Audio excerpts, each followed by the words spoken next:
Movie की starting में हम सोफिया नाम की लड़की को देखते हैं जो अपने बॉयफ्रेंड नाचो के साथ इंटीमेट हो रही थी। वो दोनों साथ में लिव इन में रह रहे थे। वो दोनों करीब आते हैं और इसके बाद सोफिया अपने इंटरव्यू के लिए चली जाती है। नाचो भी अपने जॉब पर अपने क्लाइंट्स को हैंडल करता है। नाचो रियल एस्टेट में काम करता था। सोफिया जिस इंटरव्यू के लिए गई थी वहाँ पर उसे सेक्रेटरी का जॉब करना था। ये सिटी के सबसे बड़ी कंपनी की ओनर बेट्रिस के सेक्रेटरी की जॉब थी। सोफिया बहुत ही इनसिक्योर फील कर रही थी क्योंकि उससे भी बहुत ही अच्छे कैंडिडेट्स वहाँ पर थे। उसकी एजुकेशन भी उतनी ज्यादा स्ट्रांग नहीं थी, पर फिर भी उसने अपने फेक डॉक्यूमेंट्स वहाँ पर दिए हुए थे। जब सोफिया का इंटरव्यू चल रहा था तभी उसी के बीच एक क्लाइंट का कॉल आता है। बेट्रिस ने उसे कहा कि इस क्लाइंट को तुम हैंडल करो। सोफिया ने जिस तरीके से उस क्लाइंट को हैंडल किया वो बहुत ही बेस्ट था। बेट्रिस इस बात से इम्प्रेस हो जाती है और सोफिया को एज ए सेक्रेटरी जॉब मिल जाता है। इसके बाद सेलिब्रेट करने के लिए सोफिया और नाचो दोनों इंटीमेट होते हैं। सोफिया नाचो को बताती है कि जॉब मेरे लिए बहुत इंपॉर्टेंट है। जिसके अंडर वो काम करने वाली है वो एक सेल्फ मेड वुमन है। मुझे उनसे बहुत इंस्पिरेशन मिलती है। सोफिया बेट्रिस के सक्सेस से काफी अट्रैक्टेड थी। वो उसी टाइप के सक्सेस के लिए हार्ड वर्क करने के लिए रेडी थी। उसे बेट्रिस जैसा ही बनना था। अब हम सोफिया को बेट्रिस के साथ देखते हैं। वो एक मीटिंग में थी। बेट्रिस आगे रहकर सोफिया को लीड करती है। उसे बताती है कि मीटिंग रूम में उसे कब आना है, किस तरीके से उसे ऑर्डर देगी और उसे सब कुछ वो गाइड करती है। मीटिंग स्टार्ट होने के बाद सोफिया बाहर से मीटिंग को देखने लग गई।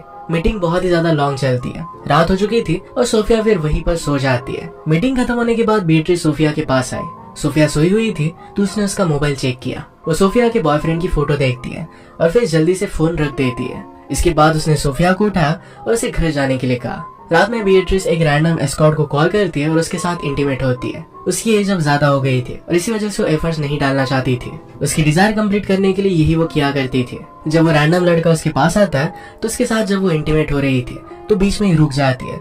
उसे बहुत ही इरिटेटेड फील होता है। इसके बाद नेक्स्ट सीन में हम बेट्रिस को एक डॉक्टर के पास देखते हैं। वो बातों बातों में कहते हैं कि आजकल के जनरेशन के बच्चे किसी भी चीज के लिए तभी रेडी हो जाते हैं, किसी भी चीज के बारे में वो ज्यादा नहीं सोचते। इसके बाद हम बेट्रिस को बाथटब में देखते हैं जहाँ पर वो खुद को प्लीज कर रही थी। उसकी भी कुछ नीड्स थे पर एज ज्यादा होने की वजह से इस पर वो कुछ काम नहीं कर पाती थी। नेक्स्ट सीन में हम सोफिया को देखते हैं जो रोज अपनी प्रेगनेंसी टेस्ट करती थी। इसके बाद सोफिया और नाचो होटल में डिनर कर रहे थे। सोफिया नाचो से कहती है कि अगर हमें आगे चलकर फैमिली बनानी है तो पॉसिबल नहीं हो पाएगा। वो अपने लाइफ में बेट्रिस की तरह सक्सेसफुल होना चाहती थी। बेट्रिस ने हमेशा अपने काम पर फोकस किया और इसी वजह से उसे कोई भी बच्चा नहीं है, उसकी कोई भी फैमिली नहीं है। फैमिली एक डिस्ट्रैक्शन होती है और इसी वजह से सोफिया भी ये नहीं चाहती थी। इसके बाद नेक्स्ट सीन में हमें पता चलता है कि सोफिया नाचो के बेबी से प्रेग्नेंट है। ये बात सोफिया के लिए बहुत बड़ा शॉक था। वो चर्च जाती है और फादर से कन्फेस करती है कि मैं अब माँ नहीं बनना चाहती।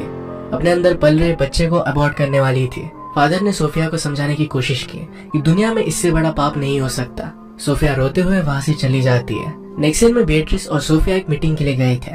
वहाँ पर सोफिया बहुत ही अच्छी तरीके से बेट्रिस के क्लाइंट को हैंडल करती है। उसने बेट्रिस को भी बहुत ही अच्छी कंपनी दी। खुश होकर मीटिंग खत्म होने के बाद बेट्रिस सोफिया को अपनी कंपनी में एक परमानेंट जॉब ऑफर करती है। ये सुनकर सोफिया बहुत खुश हो गई थी। सोफिया फाइनली उस कंपनी का हिस्सा है और साथ में बेट्रिस की असिस्टेंट भी। उसे कंपनी में एक हायर पोस्ट दिला रही थी। इसके बाद सोफिया को एक कंपनी के एम्प्लॉय को फायर करना था। उस एम्प्लॉय के कॉन्ट्रैक्ट पर साइन करवाने का काम सोफिया का था। सोफिया उस एम्प्लॉय के पास गई। वो एक लेडी थी। सोफिया ने उससे कहा कि आपने 10 दिन हॉलीडे के लिए छुट्टी ली थी और इसी वजह से कंपनी ने आपको यहाँ से निकालने का फैसला लिया है। वो कहती कि मेरा रीजन वैलिड था। 10 दिन की हॉलीडे में बीमार थी इस वजह से लिया था। मेरे पास मेडिकल सर्टिफिकेट भी है। उस लेडी को बेबी हुआ था और इसी वजह से ये सब प्रॉब्लम आई थी। ये सब सुनने के बाद भी सोफिया उसकी बात नहीं मानती और फिर एम्प्लॉय को कंपनी छोड़कर जाना पड़ता है। यहाँ हमें पता चलता है कि बेट्रिस और उसकी कंपनीज के वैल्यूज में था कि अगर कोई भी एम्प्लॉय प्रेग्नेंट हो जाती है तो फिर वो अपने काम पर 100% फोकस नहीं कर पाएगी, कंपनी को आगे नहीं बढ़ा पाएगी और इसी वजह से जब भी एम्प्लॉयज प्रेग्नेंट हो जाती थी तो उन्हें फायर कर दिया जाता था। सोफिया उस एम्प्लॉय के कॉन्ट्रैक्ट पेपर साइन करवाने के बाद बेट्रिस के कैबिन में आती है। बेट्रिस सोफिया से कहती है कि जिन लोगों को बेबी हो जाता है वो अपने काम पर फोकस नहीं कर पाते। ऐसे लोग मेरी कंपनी के लिए यूजलेस है। ये सुनकर सोफिया रोने लग गई क्योंकि वो भी प्रेग्नेंट थी। रोते हुए सोफिया को वोमिटिंग हो गई। ये देखकर बेट्रिस समझ जाती है कि सोफिया भी प्रेग्नेंट है। सोफिया को रियलाइज हो गया था कि अब उसका जॉब चला जाएगा। और सोफिया इस बेबी को अबॉर्ट करने वाली थी ताकि इस कंपनी में वो रह सके। अपने लाइफ में सक्सेस उसके लिए बहुत ही इंपॉर्टेंट था। ये सब बात वो बेट्रिस को बताती है। वो कहती कि प्लीज मुझे कंपनी से मत निकालो। वो कुछ भी कर सकती थी। बेट्रिस सोफिया से पूछती है क्या तुम प्रेग्नेंट हो, इसके बारे में तुमने किसी को बताया हुआ है? सोफिया कहती है कि सिर्फ आपको पता है। मैंने ये बात मेरे बॉयफ्रेंड या फिर फैमिली किसी को भी नहीं बताई। नेक्स्ट सीन में हम बेट्रिस को अपने लॉयर के साथ देखते हैं। वो डिस्कस कर रही थी सरोगेसी किन किन चीजों में लीगल और इलीगल है। उसका फ्रेंड ये पूछने का उसका रीजन पूछता है। बेट्रिस कहती है कि मैं माँ बनना चाहती हूँ पर मुझे शादी नहीं करनी। मेरी कंपनी में सोफिया नाम की एक एम्प्लॉई है। मेरी असिस्टेंट है और वो प्रेग्नेंट है। अपने जॉब छूट जाने के डर से वो बेबी को अबॉर्ट करवाना चाहती थी। अब उसी बेबी को मैं अडॉप्ट करना चाहती हूँ। बीएट्रिस के फ्रेंड्स उसे कॉन्ग्रेचुलेट करते हैं, उसे हेल्प करने का वादा करते हैं। बीएट्रिस भी सोफिया से बात करती है, कहती है कि मैं तुम्हारे बेबी को अडॉप्ट करना चाहती हूँ, इससे तुम्हें भी फायदा होगा और मैं भी माँ बन सकूंगी। सोफिया इस बारे में सोचने लग गई, पर इनिशियली उसे आइडिया सही नहीं लगता। उसे डर था कि उसे बाद में जॉब से निकाल दिया जाएगा। ऑलरेडी उसने ज्वाइन करने के वक्त अपने डॉक्यूमेंट्स फेक दिए थे। ये क्राइम था और इस वजह से उसे जेल में भी डाला जा सकता था। सोफिया फिर सोचती है कि अगर उसे लाइफ में आगे बढ़ना है तो उसे हार्ड डिसीजन लेने पड़ेंगे। फाइनली फिर वो बीएट्रिस को अपना बेबी देने के लिए रेडी होती है। बीएट्रिस सोफिया से कहती है कि प्रेगनेंसी के बचे हुए मंथ्स में तुम्हें मेरे साथ रहना पड़ेगा। वो चाहती थी कि सोफिया के प्रेग्नेंट होने की बात उसके अलावा किसी को भी नहीं पता चले। बीएट्रिस सोफिया के हर एक चीज का ध्यान रखना चाहती थी।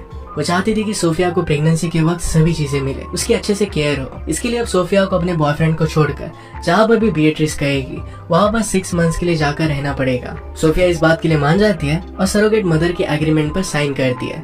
ऑफिशियली वो सरोगेट मदर बन गई थी। सोफिया फिर नाचो से मिलने के लिए जाती है। उसे कहती है कि मुझे सिटी छोड़कर जरा दूर जाना पड़ेगा। 6 मंथ्स के लिए वो प्रोजेक्ट पर काम करेगी, उसके बाद वो वापस आएगी। उसे कहती है कि मुझे असिस्टेंट मैनेजर की पोस्ट मिली है और सैलरी भी डबल हो चुकी है। ऐसा एक्चुअल में भी होने वाला था। सोफिया को सरोगेट मदर बनने के लिए बहुत सारे पैसे मिलने वाले थे। कंपनी में भी उसे प्रमोशन मिल रहा था। इस डील से उसका बहुत फायदा था। नाचो को सोफिया की बात अच्छी नहीं लगती। वो नहीं चाहता था कि सोफिया उसे छोड़कर कहीं पर भी जाए। वो सोफिया को जाने के लिए मना करता है, पर सोफिया ने फाइनली उसे कन्विंस कर ही दिया। बीएट्रिस एक दिन सोफिया को शहर से बाहर काफी दूर जगह पर एक लग्जरियस घर पर लेकर जाती है। वहीं पर सोफिया रहने वाली थी। उस घर को देखकर सोफिया बहुत ही अमेज हो जाती है। घर में सोफिया को प्रेगनेंसी के वक्त जो भी लगेगा वो हर एक चीज थी। सोफिया के लिए बीएट्रिस ने एक प्राइवेट शेफ भी अपॉइंट किया था। सोफिया के लिए बेस्ट फूड क्या रहेगा ये सब डिसाइड कर वही सब उसके लिए कुक करने वाले थे। यहाँ पर स्विमिंग पूल, सोफिया की फेवरेट बुक्स, कॉस्मेटिक्स, उसे जो जो चीजें लगेगी ये सब कुछ वहाँ पर थी। इन सब चीजों की वजह से सोफिया के अर्लियर डेज वहाँ पर बहुत ही अच्छे से वो एंजॉय करती है। सोफिया का रूटीन कुछ इस तरीके से बन गया था। सुबह उठकर प्रेगनेंसी की एक्सरसाइज करनी थी। इसके बाद पूरे दिन सिर्फ आराम करना था। हर रात बीएट्रिस उसे उसकी तबीयत के बारे में पूछती थी, क्या सब कुछ ठीक है। ऐसे ही एक वीक सोफिया बहुत एंजॉय करती है। एक दिन जब वो अपना बुक रख रही थी तब उसने रियलाइज किया कि उसके कमरे में कैमरेज लगाए हुए हैं। इस बात से वो बहुत ही सरप्राइज हो जाती है क्योंकि हमेशा उसे रिकॉर्ड किया जा रहा था। रात में बीएट्रिस घर आने के बाद सोफिया उसे पूछती है, क्या तुम मुझ पर नजर रख रही हो। बीएट्रिस कहती है कि मैं ऐसा नहीं कर रही। सोफिया उसे कैमरेज के बारे में पूछती है। बीएट्रिस कहती है कि कैमरे सिर्फ सिक्योरिटी पर्पजेस के लिए है, तुम्हारी सिक्योरिटी मेरे लिए बहुत इंपॉर्टेंट है। सोफिया कहती कि इस तरीके से सर्विलेंस में मैं नहीं रह सकती। बीएट्रिस ने कहा कि मैं उन कैमरास को हटा दूंगी। फिर से सारी चीजें नॉर्मल हो गई थी। सोफिया की असिस्टेंट की पोजीशन पे कंपनी में दूसरी लेडी आ गई थी। बीएट्रिस सोफिया से कहती है तुम्हें प्रमोशन चाहिए था, अब वो तुम्हें मिल चुका है। अब स्लोली बीएट्रिस का सोफिया की बेबी के लिए ऑब्सेशन बढ़ने लग गया था। हम देखते हैं कि सोफिया का सेलफोन खो गया था। वो काफी दिन से अपना सेलफोन ढूंढने की कोशिश कर रही थी लेकिन उसे वो मिल ही नहीं रहा था। सोफिया को नाचो से बात करनी थी, इसी वजह से अपने मेड से वो सेलफोन मांगती है। हैरानी की बात ये थी कि मेड के पास भी सेलफोन नहीं था। सोफिया जरा टेंशन में आने लग गई। वो सोचती है नाचो क्या सोच रहा होगा। रात में जब बीएट्रिस सोफिया से मिलने के लिए आई तो सोफिया बीएट्रिस को बताती है कि मेरा सेलफोन गुम हो गया है। बीएट्रिस कहती है कि कल मैं तुम्हें नया सेलफोन ला कर दूंगी। अब हम कुछ दिनों बाद सोफिया का अल्ट्रासाउंड देखते हैं। सोफिया का बेबी डिस्प्ले पर साफ साफ दिख रहा था। हम नोटिस करवाते हैं कि बीएट्रिस उस बेबी को देखकर बहुत ही ज्यादा एक्साइटेड थी। वैसे बिहेव कर रही थी कि जैसे वो बेबी उससे बात कर रहा था। हम देख सकते हैं कि सोफिया से ज्यादा बीएट्रिस से उस बेबी के लिए ऑब्सेस्ड हो गई थी। सोफिया एक दिन अपने मेड को कहकर बंगले के ऊपर वाले रूम में जाती है। वहाँ पर बीएट्रिस ने आने वाले बेबी के लिए कमरा बनाया था। उस कमरे में बच्चों के सारे फेवरेट खिलौने थे। सोफिया रियलाइज करती है कि बीएट्रिस बेबी के लिए कितनी सीरियस है। इसके बाद बीएट्रिस सोफिया के लिए एक पप्पी खरीद कर लेकर आती है। इससे सोफिया बोर नहीं होगी। एक दिन सडनली सोफिया रियलाइज करती है कि कुछ दिनों से मेड घर पर नहीं आई। फिर उसे पता चला कि मेड को जॉब से निकाल दिया गया है। रात में स्विमिंग करते हुए जब सोफिया ने बीएट्रिस को उस मेड के बारे में पूछा तो बीएट्रिस उसे सही से जवाब नहीं देती। तो सोफिया को अपने स्विमिंग के बचे हुए स्टेप्स पूरे करने के लिए कहती है। सोफिया गुस्सा होकर पूल से बाहर निकलने लग गई। बीएट्रिस तभी आकर सोफिया को एक लात मारती है और वापस पूल में गिरा देती है। उसे कहती है कि तुम्हें स्विमिंग के स्टेप कंप्लीट करने पड़ेंगे, उसी के बाद तुम पूल से बाहर निकल सकती हो। सोफिया इस बात से बहुत ज्यादा हैरान हो गई थी क्योंकि इतनी छोटी चीज पर बीएट्रिस को उसने फर्स्ट टाइम गुस्से होता देखा था। इस बात को इग्नोर कर देती है। कुछ दिन बाद सोफिया का बर्थडे था तो बीएट्रिस को रिक्वेस्ट कर नाचो से वीडियो कॉल पर बात करने की रिक्वेस्ट करती है। बात करते वक्त सोफिया रोने लग गई थी। वो काफी समय से नाचो से नहीं मिली थी। उसे लग रहा था कि नाचो से दूर जाने का फैसला उसका बहुत गलत था। सोफिया को ऐसे रोते हुए देखकर बीएट्रिस कॉल कट कर देती है। इसके बाद बीएट्रिस को पता चलता है कि सोफिया ने झूठ बोलकर उसकी कंपनी में जॉब लिया था। उसके पास कोई भी डिग्री नहीं है। वो एक सिंपल से कॉलेज से ग्रेजुएट थे। इस बात से बीएट्रिस बहुत ज्यादा गुस्सा हो जाती है, पर फिर भी इस बात को सोफिया के सामने एक्सप्रेस नहीं करती। उस रात सोफिया बिना बीएट्रिस को बताए उस जगह से भागने की कोशिश करती है। उसी वक्त वहाँ पर बीएट्रिस आ गई। वो सोफिया को रो रो कर इमोशनल करती है। सोफिया फिर बीएट्रिस की बात मान के और कहती है कि वो घर छोड़कर नहीं जाएगी। नेक्स्ट डे जब बीएट्रिस अपने ऑफिस में थी तो अपने टैबलेट में देखती है कि सोफिया घर से भागने की कोशिश कर रही है। वैसे सोफिया ने बीएट्रिस को उसके घर से कैमरेज निकालने के लिए कहा था, पर बीएट्रिस ने वो निकाले नहीं थे। इस चीज से बीएट्रिस बहुत ज्यादा टेंशन में आ जाती है, क्योंकि वहाँ के फेंस में इलेक्ट्रिसिटी थी। सोफिया को इस बात के बारे में पता नहीं था। वो फेंस के पास गई और झटका लगकर वहीं पर नीचे गिर जाती है। जल्दी से बीएट्रिस वहाँ पर पहुँच के उसे मेडिकल हेल्प दिलवाती है। पैरेलल में हम नाचो को देखते हैं। वो सोफिया पर चीट करने वाला था, पर तभी नाचो रियलाइज करता है कि सोफिया से बहुत प्यार करता है, ये उसके साथ नहीं कर सकता। और नाचो सोफिया के ऑफिस पहुंचता है। वहाँ पर बीएट्रिस नहीं थी। नाचो सारे एम्प्लॉयज को सोफिया का एड्रेस पूछता है। एक एम्प्लॉय नाचो को सोफिया के बंगलो के बारे में बता देता है। नाचो में सीधा उस बंगलो की तरफ जाने लग गया। बीएट्रिस को जब नाचो के बारे में पता चला तो अपना काम छोड़कर सीधे अपने कार से बैंगलोर की तरफ आने लग गए। नाचो सोफिया के पास पहुंच गया। गेट पर लगे कैमरे से वो बात करने लग गया। सोफिया नाचो को पुलिस को कॉल करने के लिए कहती है। नाचो पुलिस को कॉल करने लगता है और पुलिस स्टेशन की तरफ भागने लगता है। दूसरी तरफ से वहाँ पर बीएट्रिस आ रही थी। वो नाचो की गाड़ी को डायरेक्टली क्रैश कर देती है। उसी मोमेंट पर नाचो की डेथ हो गई। अगर नाचो पुलिस के पास पहुंच जाता तो बीएट्रिस को अपना बेबी नहीं मिलता और ये कभी नहीं चाहती थी। बीएट्रिस जब रियलाइज करती है कि उसने मर्डर किया है तो खुद रोने लग गई। बीएट्रिस रात को घर पहुंची और उसने ऐसा बिहेव किया कि कुछ भी हुआ नहीं है। सोफिया भी इस तरीके से प्रिटेंड करती है कि आज नाचो यहाँ पर आया ही नहीं था। बीएट्रिस को उसके डॉक्टर फ्रेंड का कॉल आता है और उसे बताती है कि अल्ट्रासाउंड के लिए सोफिया को क्लिनिक आना पड़ेगा। सोफिया इस बात के लिए हाँ कह देती है। वो दोनों जब डिनर कर रहे थे तो सोफिया कुछ बहाना कर किचन में जाती है। वहाँ से एक वुडन पीस को लेकर पीछे से बीएट्रिस पर हमला कर देती है।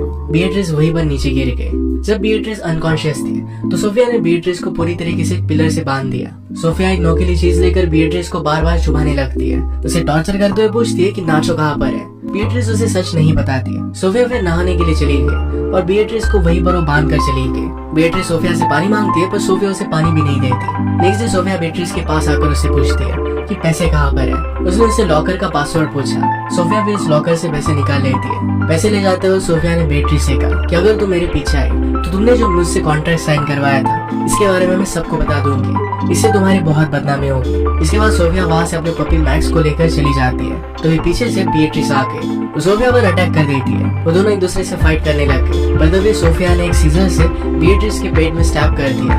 बीएट्रिस की वहीं पर डेथ हो गई। मूवी के लास्ट सीन में हम सोफिया के घर जाते हुए देखते हैं। तभी उसका वाटर ब्रेक हो जाता है। उसका डिलीवरी का टाइम आ गया था और वहीं पर उसकी डिलीवरी होने लग गई थी। इसी के साथ ही मूवी एंड हो जाती है। अगर आपको एक्सप्रेशन अच्छा लगा तो इसे लाइक और कमेंट जरूर कर दीजिएगा। बहुत सारी मूवीज लेकर आते रहता तो प्लीज चैनल को सब्सक्राइब कर दीजिए और बेल नोटिफिकेशन आइकन दबाना मत भूलिएगा। तो फिर से मिलेंगे और एक वीडियो के साथ। तब तक के लिए थैंक यू और आप अपने आप का ख्याल